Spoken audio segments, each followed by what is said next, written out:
Maersk is everywhere, but so are we. Maersk is endemic to the supply chain. When we talk about ending the flow of weapons to Israel, this is not a narrative point. This is something that we can do, and it's something we will do. Salam, everyone. Welcome back to Popular Cradle. It's Rhiannon here. On this episode, I linked up with two organizers from the Palestinian Youth Movement to talk about the PYM's international campaign against the Danish shipping and logistics company Maersk. This is a really necessary conversation at a time when the movement for Palestinian liberation transitions from mass mobilization in the streets to long-term, sustained organizing to confront Zionism. So, you'll hear us talk about Maersk's role in the genocide of Gaza and its bloody history behind the scenes of imperialism, the role logistics companies play in advancing imperialist interests worldwide, and how this campaign exposing Maersk is part of the larger push for a people's arms embargo to demand the end of weapons sales and weapons shipments and military aid to Israel. For me, this episode helps answer the question of what's next in our struggle and what we are capable of when we take up the confrontation with Zionism and its facilitators wherever they're exposed.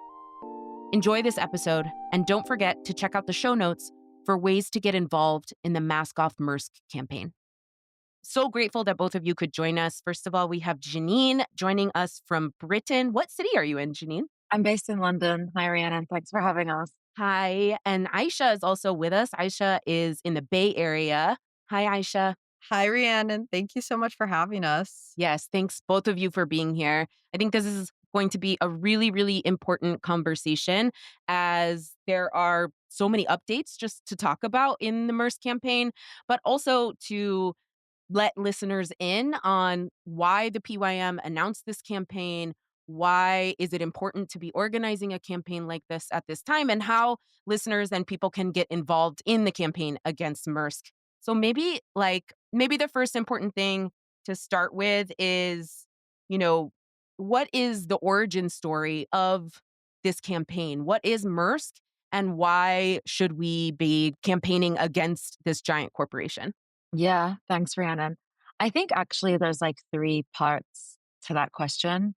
The first one is like why a campaign.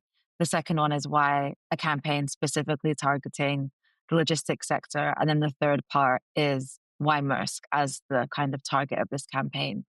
So in terms of why a campaign, this campaign came at a time, we started planning for it and brainstorming and thinking about it, a few months after this genocide began, I think 4 months into the genocide in Gaza.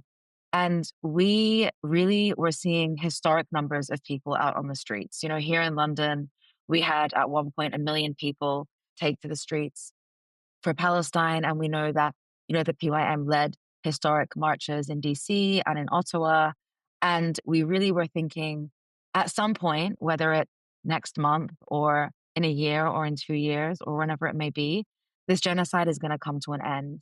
And how are we going to be able to kind of harness the power of this moment and move the on-the-street organizing into long-term organizing? How are we going to consolidate the gains of this moment? Because we know from the different historical moments that we have organized in and through that, there's often a drop-off when there isn't avenues for people to stay plugged in Palestine organizing long term. Yeah, we're in a moment right now where, and we're going to talk about this, I'm sure, throughout the episode, but we're in a moment right now where we're recording this a couple of days from the announcement and the implementation of the first phase of the ceasefire in Gaza. And so, we know as organizers that ceasefire is the floor. Full liberation of Palestine from the river to the sea is the ultimate goal, right? And so there's relevance to what you're saying, like in exactly this moment. So it shows the importance of a campaign. Exactly. And we're really seeing like the importance of the campaign really like exacerbated or really kind of crystallized in this moment because people, we're thinking in our different PYM chapters about the fact that there are youth that have been turning out to mobilizations week in, week out, often multiple mobilizations a week. A significant part of their days and their weeks have been thinking about mobilizing for Palestine.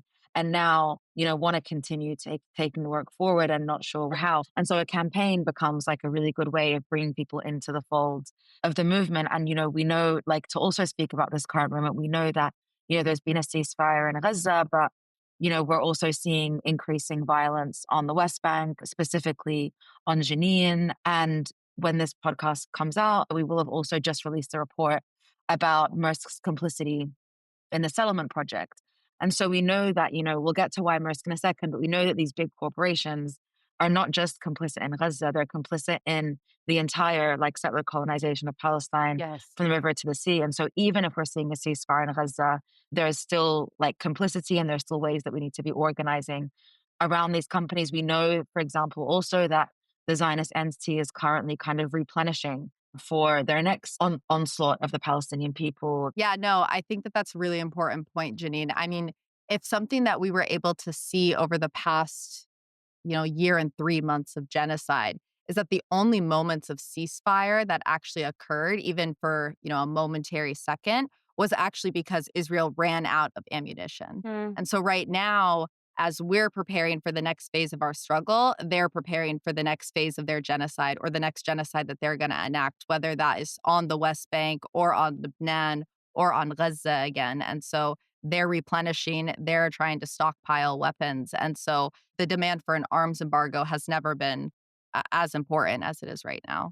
Yeah, exactly. And so, this campaign came at a time where, we were, only a few months into the genocide, but I think as an organization, we had the foresight to know that, we're going to need to be able to we're going to need a vehicle to move people from mobilizing into organizing in the long term.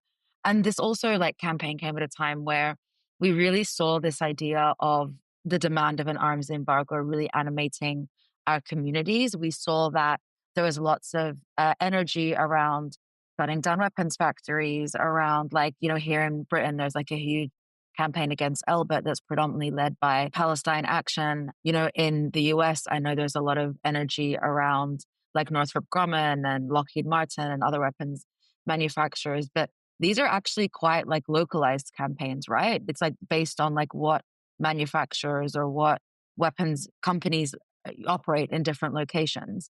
And, we're a transnational movement. We've got chapters all over the world. So we were how are we going to be able to engage in enacting an arms embargo on an international scale? And logistics seem to be kind of the common denominator. It's all of these companies require logistics companies to move components from different places around the world to the US for assembly, and then from the US to the Zionist entity. Yeah, so this campaign is targeting Maersk, which is a logistics corporation. A logistics corporation, we talk about logistics corporations as really being almost the skeleton or circulatory system of global capitalism and imperialism. Logistics corporations that actually are usually depoliticized in people's minds. You don't think about Maersk as being involved in global imperialism. You don't think about DHL or Evergreen or FedEx as being a logistics company, and therefore it has real political implications, right? So talk about Maersk as a logistics company. Yeah.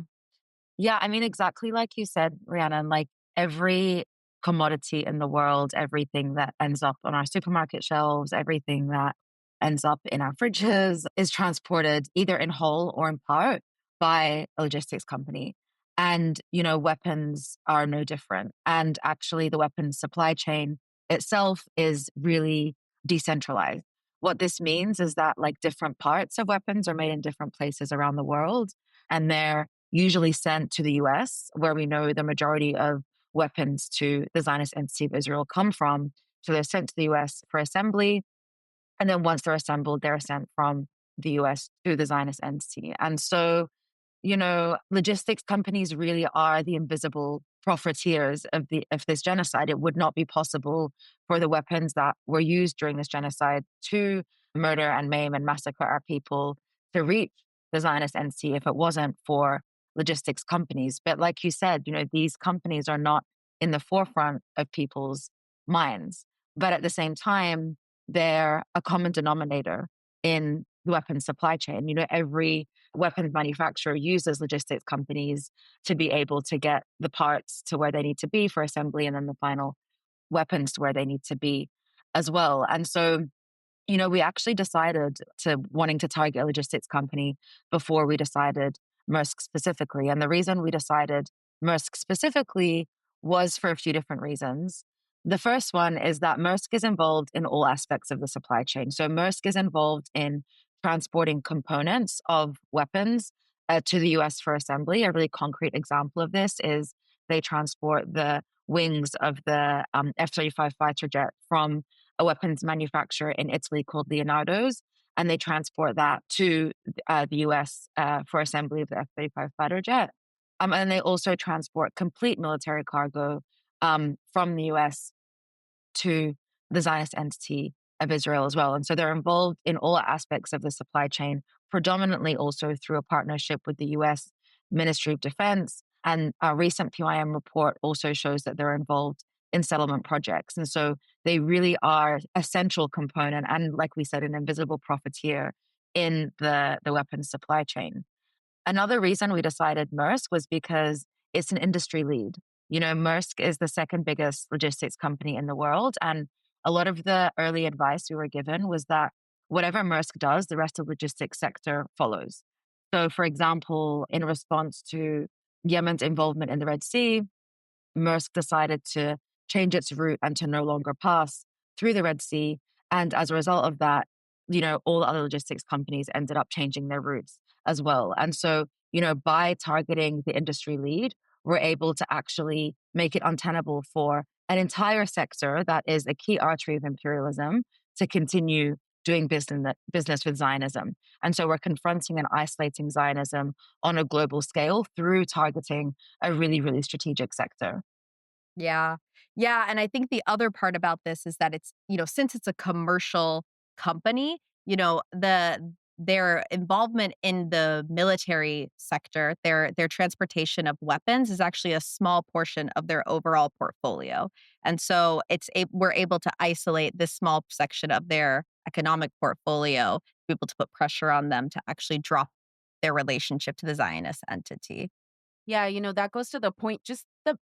I want to emphasize for listeners the massive size of this corporation. Maersk is an industry lead in shipping and logistics. This is one of the largest companies actually in the world in terms of influence, in terms of profits, in terms of, sort of like capacity and reach. Right. This is one of the largest companies in the world. And, I said earlier that like these kinds of companies are really, they act almost behind the scenes of our economy and people sort of, it's quite detached in people's consciousness from politics. But now that you know Maersk, listeners, you will see Maersk everywhere. It is on all over the highways of the United States. You see Maersk shipping containers on 18-wheelers. You will start to see Maersk because Maersk truly is everywhere. Yeah, once you see it, you can't unsee it, honestly. That's right. Yeah. That's right. You might not be able to say it correctly. We still have a debate, but Yeah. you'll see it, that's for sure. Okay, so Aisha, maybe turning to you, we've said the PYM has this campaign against Maersk. Like, what has that looked like? What has the campaign been up to? What are the most recent updates in terms of the Mask Off Maersk campaign? Yeah, I mean, it's been a long road, that's for sure. After we established that we wanted to take on Maersk as our target, we really had to figure out how and where these weapons were flowing out of different ports in the United States. And so I think I would say the first couple months were definitely a deep dive into research. And we were able to see where different weapons were actually being made, and then based off of their different transit roads. So the Department of Defense has specific roads and specific lines that they can use to then go to different military ports. And so we were able to see that there were weapons that were being used in Gaza that were created at certain locations. And then we were able to track that they were going through certain ports. Now, you can't actually get a bill of lading while a ship is in motion, but you can 1 month after that ship has docked. And the bill of lading actually is like, it explains what was the cargo within the ship and who it was destined for. And so we were able to then see, based off of the Maritime Security Program, which I think we'll talk about a little bit more later, that there are only specific ships that are actually outfitted with the military capabilities to bring over military cargo. So we were then able to look at these specific ships and establish a route and a routine. And through that, we were able to track millions of pounds of military goods going to the Israeli military, specifically coming out of the port of New Jersey and occasionally the port of Houston. And this is crazy, by the way, because Maersk denied Yeah. that it shipped military cargo. Maersk denied that it shipped military cargo that is used like in ongoing or present conflicts. It flat out denied that. Yep. And Maersk was obviously lying, and that was exposed based on this campaign's research. Yeah, which is crazy. I mean, companies are just able to blatantly lie like that. And so, yeah, so I mean, at that point, we were able to see, that there is a ship going about one ship per week out of the port of New Jersey, docking in Spain before it makes its way to the Zionist entity. Now, these ships contained APC vehicles, so that's the armored personnel carrier. They were carried, Oshkosh tactical vehicles. So if you saw those pictures of Palestinians being stripped naked and taken from the north to the south and relocated, and they're sitting in the back of a Jeep. That's an Oshkosh tactical vehicle. We were able to see that they had rifle cups, they had, aircraft tires, aircraft parts, projectile bodies. Like basically, they were bringing every element of a weapon except for the actual ammunition that was inside it. And that's because if there's ammunition inside of it, then it's technically considered a dangerous good. And so they would have to be much more explicit about that because the workers would get, extra protection, they would get extra pay. So they're sitting here saying that they're not shipping weapons, but they're literally, they're shipping basically every component to the rifle except for, or even the bullet itself, except for the ammunition not inside it. So at this point, then, we see that it's docking in Spain once a week. And we also know that Spain has enacted an arms embargo against Israel for its genocide. Right. And so it was at this point that we decided to send a report alongside Progressive International, who's been a really great partner throughout this campaign, to the Spanish government. And, to let them know, hey, this is happening. Maersk is violating your sovereignty and your arms embargo that you've enacted. And very quickly after that, the Spanish government actually responded to our report and said that they are going to do an investigation and that if the information is confirmed, then they are going to take necessary measures. Now, for us, this was a huge deal. We're a transnational grassroots organization, but we're grassroots. Like, we ain't getting paid for this work, And so this is the research coming from a bunch of, youth across the world. And we actually have the Spanish government responding to us. So we were ecstatic about this. We're like working on press releases. We want to publicize this. And 2 days later, so we submitted the report on November 5th. By November 7th, Spain actually denied 2 Maersk ships from docking at its port. Yeah. So like material impact almost immediately. Yeah. Instantaneously, And at that point, we now know that there are 2 ships carrying military cargo destined for Israel that are running around the Mediterranean trying to figure out where are they going to dock. So at this point, we move into a different type of strategy where we are now, we're trying to publish all the information that we have because we want to make sure that grassroots organizers from across the world are able to, and workers are able to resist these ships from docking at their ports. So I'm not going to bore you with the specifics of how they actually transfer, because technically there is actually like about 9 Maersk ships that leave from the port of New Jersey and then they dock in Spain and they transfer the goods onto different Maersk ships. But, now we have these 2 ships essentially who are running around the Mediterranean. They're trying to dock. And then there are 2 more ships that are coming that are supposed to pick up this equipment and bring it to the Zionist entity. So there's really 4 targets that we have. I think what was most notable about this was that the Maersk ships were actually directed to Tangier Medport 2. So in Tangier, Morocco, there are 2 ports. One is the Medport 1, and then the other is Medport 2. Now, Medport 2 is not unionized, but Medport 1 is. So we see Maersk now trying to divert all of their goods to a port that is not unionized, but filled with Moroccan workers who are explicitly pro-Palestine. Yeah. And I think the interesting point about them not being unionized is that, like, we know that they've been trying to unionize for years. And actually, like, Maersk has blocked them from being able to unionize. And so, like, this campaign also has highlighted, Maersk kind of like to position itself as this, like, human rights defender. They like to say they want to be carbon neutral by 2050. They say they care about equality and diversity and all of these, buzzwords that we hear. But actually through something like this, we've been able to actually expose Maersk for what they really are, which is, a greedy capitalist corporation that does not care about workers and that does just care about its bottom line and willing to make a profit off of genocide. And so, I think this point about the workers not being unionized actually illuminates like a bigger exposure of Maersk and what they truly stand for.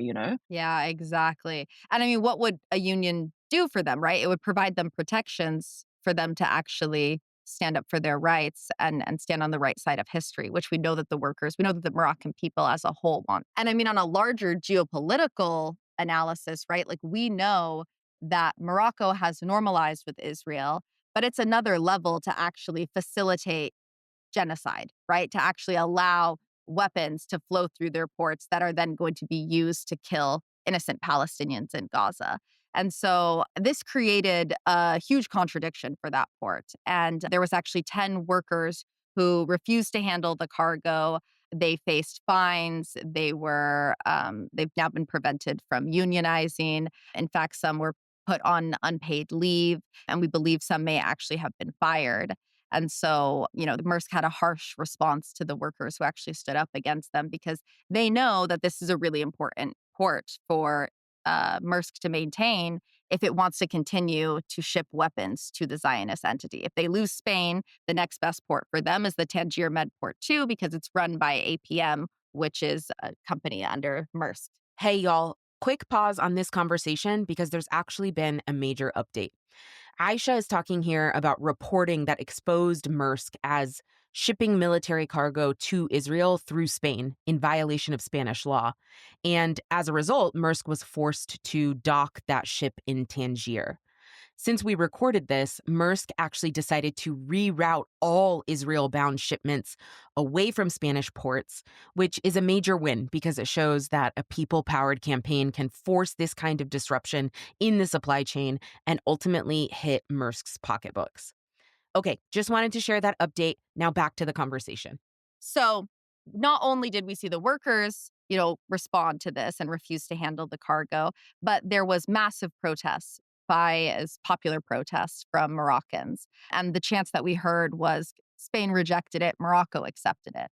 So, it was quite a controversy, and we're still trying to connect people to be able to help the Moroccan workers to unionize. And the goods end up actually going to the Zionist entity. But we did delay some of the military equipment from actually being, delivered to the Zionist entity by over 2 months.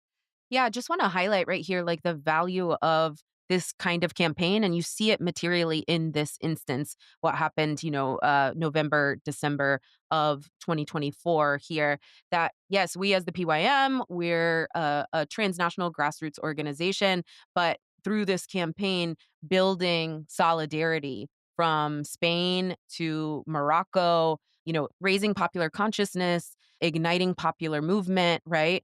And this is because of the Maersk campaign. Absolutely. Yeah. It also speaks as well to like logistics as a target, right? Because, some of the things we talked about earlier in terms of the supply chain being decentralized, in terms of it being an international target, a key artery of imperialism, like this level of like transnational energy and organization would only be possible with a company that is, a logistics company that is complicit in multiple, aspects of the supply chain. Something that we often say is that Maersk is everywhere and so are we. And this like example of like this campaign win is like such a vivid example of that, whether it's like Spain, whether it's Morocco, whether it's, places where PYM have chapters, it really connected the Palestine movement that we have seen kind of animated over the last kind of 15 months of genocide. So, yeah.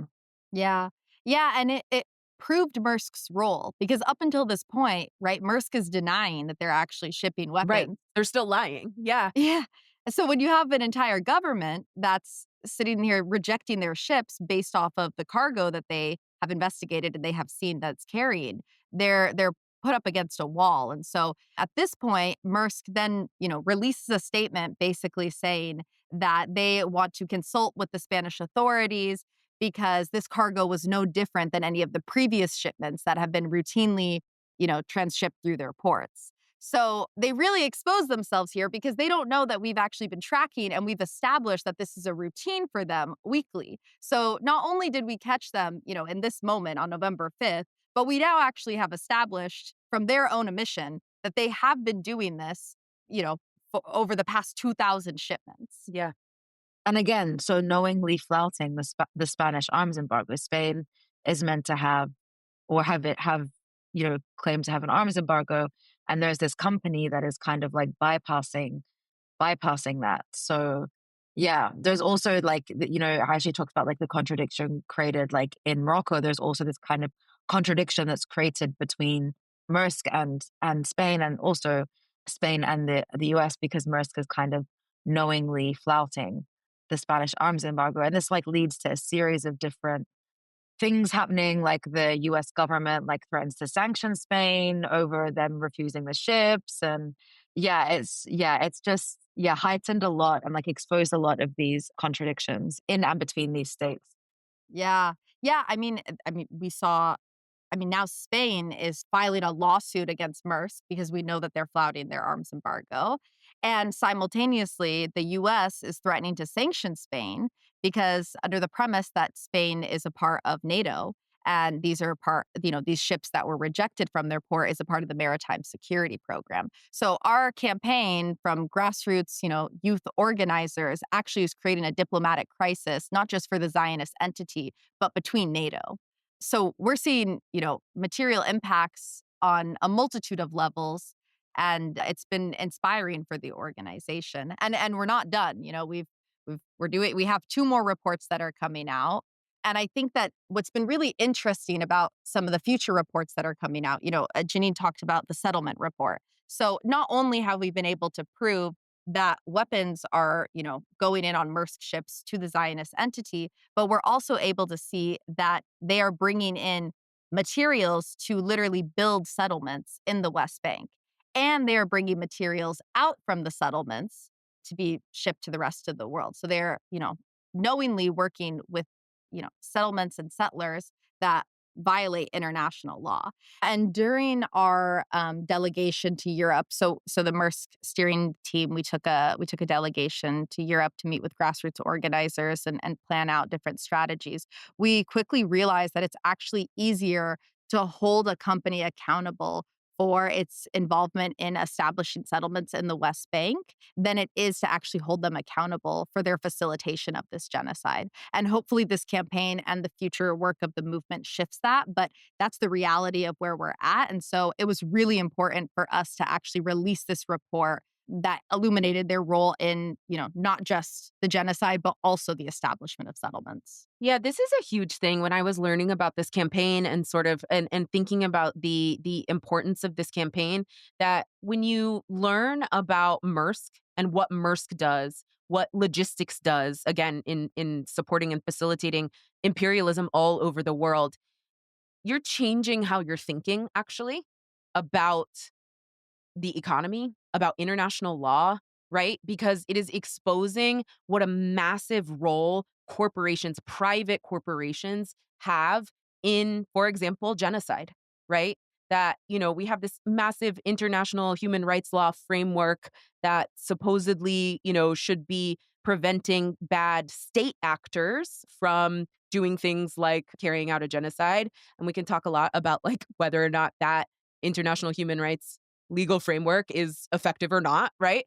But that this settlements example, like you're talking about, Aisha, that like actually it's corporations that in large part are facilitating genocide and their actions. And the fact not only that they're doing this, the actions that they take facilitate genocide, facilitate imperialism and capitalism all over the world. But in fact, on top of that, There's a real evil to the fact that they profit off of it, right? And so what I'm really interested in hearing y'all talk about is like, how did Maersk become Maersk, become the corporation that is making genocide in Gaza possible, right? What's the history there, and what's the problem with modern day logistics companies?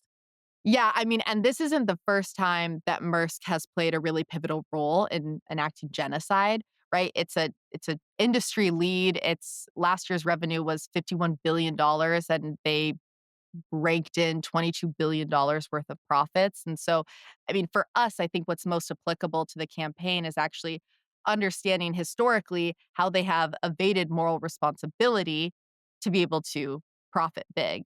And so, we know that Maersk actually played a really pivotal role in World War II by supporting Nazi Germany. And this Yeah. is a piece of history that they try and hide. Like, if you Google this, it's not going to be the first thing that comes up. But if you actually do your study, and activists have been trying to illuminate this for quite some time, was that Maersk complied with German directives, and used its shipping fleet to support their war efforts. You've said this before, Aisha. I've heard you say before that the genocide in Gaza is actually not the first genocide that Maersk had a role in. No, it's not. It's not. And it's interesting because Maersk is so intrinsically tied to the Danish royal family. You can actually see how some of their decisions that they make is kind of modeled off of the way that Denmark moves as a country.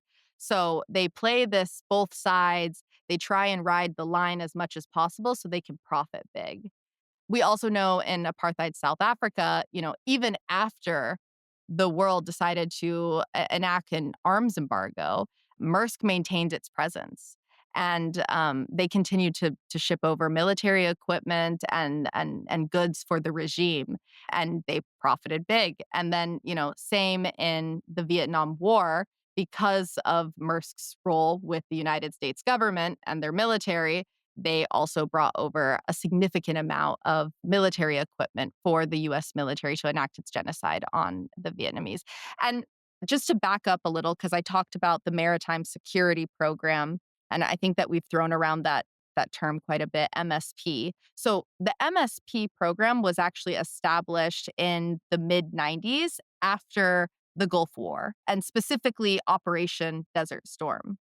So, the US military at that point realized that they needed to send over more military equipment than they actually had military vessels capable of shipping over, right? Over 90% of the equipment of the military cargo that was used was transported by sea.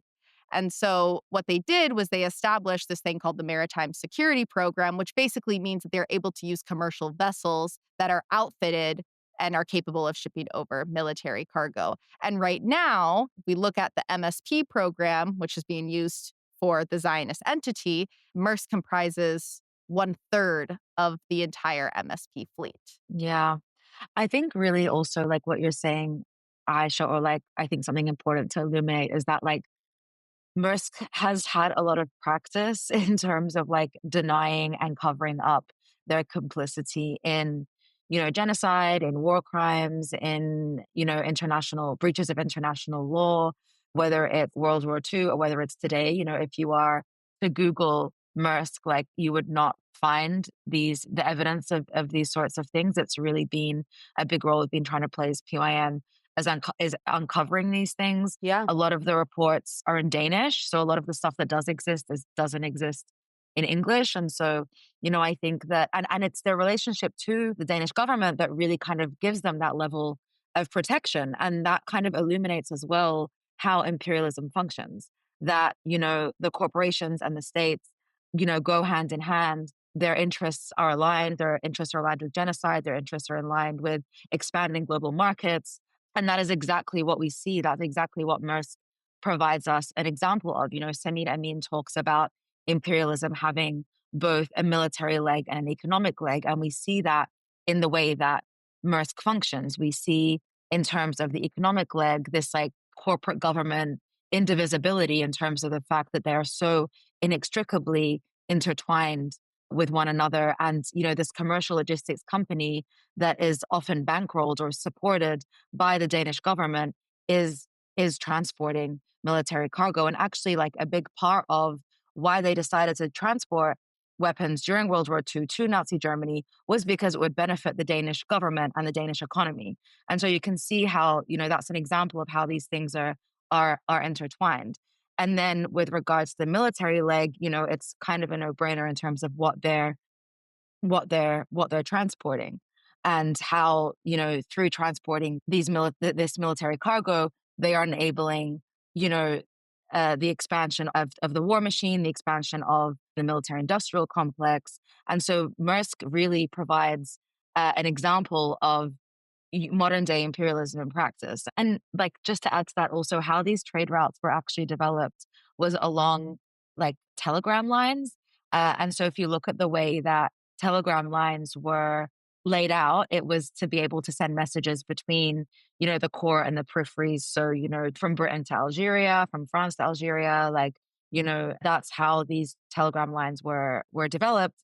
And now, like, the logistics routes actually map almost perfectly along these telegram lines. And this shows us that actually the evolution of imperialism and how logistics has always played a really integral part in connecting the core to the peripheries and enabling kind of the global flow of capitalism that imperialism requires. And that's also one of the reasons why we decided to take up this campaign, was because there is such an opportunity for consciousness raising here around people understanding how these corporations, operate, and the ways in which they are fueling genocide. I think actually, like, there's a political intervention in this campaign that we don't talk about very frequently, but I think is kind of important to name, which is that I think that people are really interested in like consumer-based boycott. So like, I stop, buying Coca-Cola, or I stop, buying HP computers, or whatever that may be. And while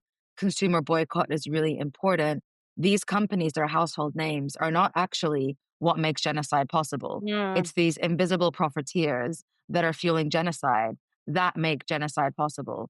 And so actually, it's not through us making individual decisions as individual consumers that is going to intervene in imperialism. It's through getting organized. It's through taking down these big companies through organized campaigns in our trade unions, in our organizations, in our communities, in our universities, in our schools, that is actually going to take down imperialism. And this also comes back to the point around campaigns as a vehicle to go from mobilizing to organizing. Yeah, I have to make a reference to our last episode, which was about imperialism. We talked about imperialism having these two legs, the military leg and the economic leg. Patrick Higgins actually referred to specific corporations that over the course of history have facilitated genocide, made genocide possible. And I think, just how you stated it, Janine, almost like Maersk is imperialism today. Maersk makes imperialism possible today. And so we not only are raising political consciousness with a campaign like this, but we are organizing to give people an avenue in which to confront imperialism, right? Beyond a consumer or individual boycott, right? Beyond, how do I, I'm just not going to buy Starbucks. Yeah, you shouldn't buy Starbucks. But also, how do we confront imperialism? It's through campaigns like this and through organizing on campaigns like this. And that's why Maersk has been such a strategic target on both a tangible level of how do we actually materially and directly confront imperialism in our local neighborhoods, and also being able to see literally when we say these trade routes are actually the veins of imperialism. You can actually see through the way that ships are transferring weapons across the world that this is literally imperialist nation to imperialist nation. And so it really, like, there's a political narrative here that I think is really important that we are able to illuminate through this campaign. Okay, so we've talked about on this Mask Off Maersk campaign, the PYM has released reports, has done a lot of research, just exposing how Maersk operates and its role in not just the genocide in Gaza, but in world imperialism. And so what are other strategies that are also being taken up right now in order to confront Maersk? Yeah, I mean, like you said, Rhiannon, like, research really underpins everything that we do in this campaign. And like Aisha said, the first few months were really underpinned by being able to, expose Maersk, to be able to develop research, to be able to drive the campaign forward. And I'm really glad we spoke a bit about kind of what happened in Spain and Morocco, because I think that's a really great example of like a campaign win and like the maritime strategy. But there's other different aspects to the campaign strategy that I think are really important for us to talk about, because, while Maersk is a logistics company, and while Maersk, we can target it by intervening in the supply chain of weapons, Maersk is also a corporation. And so we have all of the tools that we would normally have available to us to target a corporation in targeting Maersk, as well as the fact that the corporation is a logistics company. And so, a lot of what we've been doing is things like, narrative and media, trying to kind of publicize the research reports, trying to amplify the campaign wins, trying to expose Maersk's complicity, historical complicity, through the narrative and media pieces that we've been putting out. Another, strategy of the campaign is mobilization. So thinking about places where we have chapters or we don't have chapters, like places like Morocco, taking up mobilization in response to this campaign. There's actually a few weeks ago, or like at the end of last year, there was an international coordinated letter hand-in, for example, to Maersk offices around the world. And that's an example of us taking up coordinated transnational mobilization strategy at an international level. Aisha already spoke to this, so I'm not going to talk about it in too much detail, but labor organizing is a really important part of this campaign, Yes. not just organizing logistics workers at these kind of key choke points, but also non-logistics workers, like trade unions that might not represent workers that work in the logistics sector, to kind of pass resolutions, to pass motions, to kind of prevent the isolation of logistics workers who are taking action from being isolated in the labor movement. We also, through this campaign, are trying to amplify the Palestinian General Federation of Trade Unions position, transporting military cargo or military goods destined for Israel as a Palestinian-led picket line. And actually, in the summer, the PGFTU put out a statement calling on workers to take action specifically against logistics companies, and specifically naming Maersk. And so we're really trying to amplify that through the labor strategy of this campaign. We're also, something else we've been thinking about and driving forward is boycott and divestment.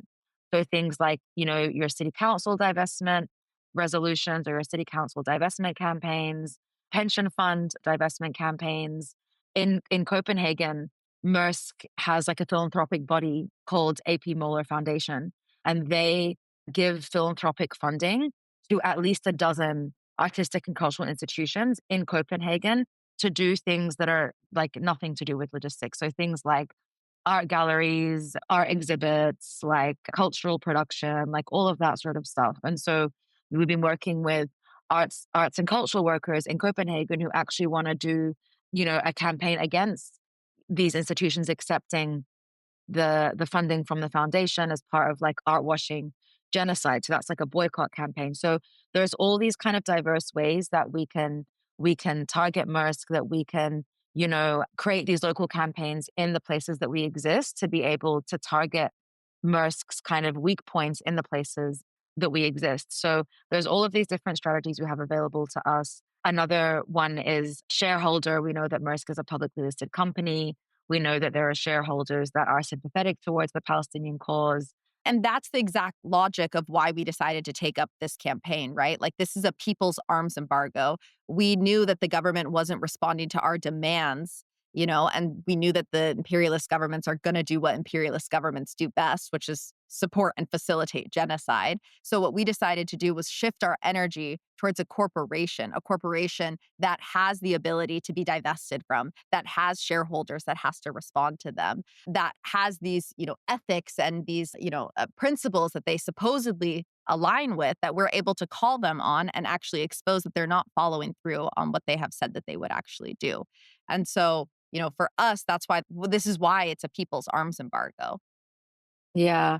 And, all of these tactics we talk about really enable us to enact what we're calling an arms embargo from below, or a people's arms embargo. We know that, politicians, imperialists, these corporations are never going to act in the interest of the people. They're never going to act in a way that is moralistic. That is not how they make their decisions. They make their decisions based on their bottom lines. And so that's why it's really important that we take matters into our own hands, as the Palestinian people have been doing for over 100 years. Also, Maersk is a Danish company. Denmark is in the EU.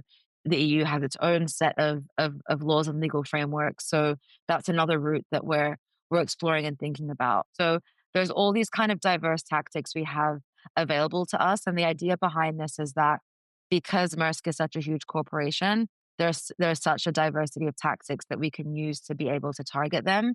And so really encouraging people wherever they are, even if they are organizing in a place where maybe there isn't a PYM chapter, to think about how Maersk exists in their locale and how they might be able to build a local campaign to be able to target Maersk in the places in which they're organizing. Yeah, and that's all to say, I mean, Maersk is a mass corporation. It's a huge corporation. And so we're going to need to take up a multitude of localized campaigns to be able to target them, to actually put pressure on them to drop their contracts with Genocide. What is really great is that with the settlement report that is going to be released, is that Maersk is actually going to be listed as a BDS target. And so for different organizations that are taking up, BDS campaigns, as long as Maersk is included in that, and they should be sure to make sure that Maersk is actually included in that, that's going to just facilitate a lot of more pressure on them across the board. And so, all of that research at the beginning of this campaign is hopefully going to pay off here soon. And they're really going to feel the impacts of, them trying to evade any sort of moral responsibility that they have. How do you want to tell people where they can get connected so that they can get involved in this campaign to get Maersk to cut ties with Genocide? Yeah, so we have a website, www.maskoffmaersk.com. On that website has all of the recent research reports, so you can go and have a read of them for yourself. There's also a toolkit on there. So, if you would like to take up Maersk in your locale, there is posters, there is a phone banking guide, there's all sorts of resources so that you can take up the Maersk campaign yourselves and get involved in the campaigns in the places that you're organizing. Also following us on Instagram, we recently launched a Mask Off Maersk specific Instagram page. So it's mask_off_Maersk. So if you follow us on Instagram, in addition to the Palestinian Youth Movement Instagram page. And yeah, if you are in a locale where you do want to launch a local campaign, please don't hesitate to get in touch, which you can also do through our website. We've been reaching out to different groups, different organizers, different grassroots collectives that are keen to develop campaigns in their locale, whether it's, youth in Australia to youth in Norway, all over the world. And so if you're interested in launching a local campaign or want to get looped in and connected to other organizers that are also developing local campaigns, please get in touch because, Maersk is everywhere, but so are we. If the last 15 months have showed us anything, it's that, Palestine has transformed the world and the Palestine movement has built this global transnational movement of people that are committed to the Palestinian liberation struggle. The people of Gaza have shown the world what true people's struggle looks like. And we have a responsibility now that a ceasefire has been enacted to continue driving the struggle forward, to not lose sight of Palestinian liberation and to not lose sight of Gaza and to honor them through driving forward our liberation struggle through things like the Mask Off Maersk campaign. Janine and Aisha, thank you so much for coming on today. Thank you so much for joining us. This is really important work. Thank you. Thank you for having us. And hopefully we come back with some more updates around the campaign soon. Yeah, inshallah. Thanks, Rhiannon.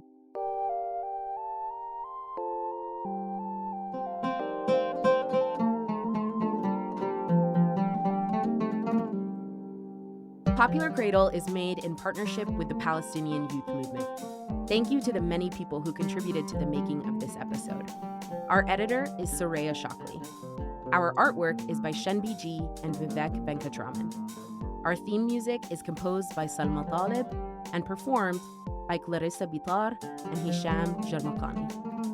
Follow, like, and subscribe to us on social media at Popular Cradle. That's YouTube, Twitter, and Instagram at Popular Cradle.